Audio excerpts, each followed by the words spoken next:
Hola, clase.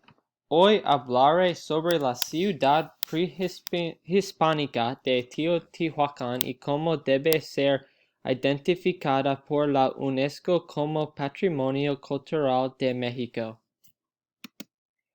La ciudad santa de Teotihuacan también es conocida como el lugar donde fueron creados los dioses y se ubica a 50 kilómetros de la Ciudad de México. La ciudad fue construida entre los siglos I y VII y desde entonces sigue siendo un centro cultural de México.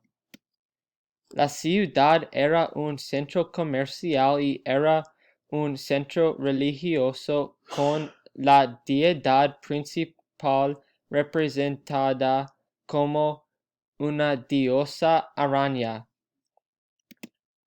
Algunos de los principales edificios de la ciudad fueron el Templo de Quetzalcóatl, las Pirámides del Sol, que era el centro del comercio, y la Luna y la Ciudadela.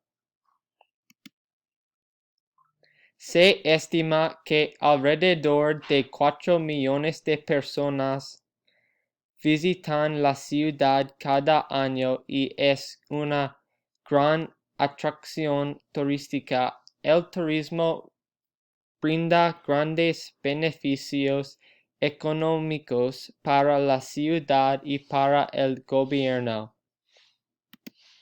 Los estilos de arte y arquitectura de la ciudad se encontraron en toda Mesoamérica, lo que muestra cómo la ciudad tuvo una influencia de gran alcance.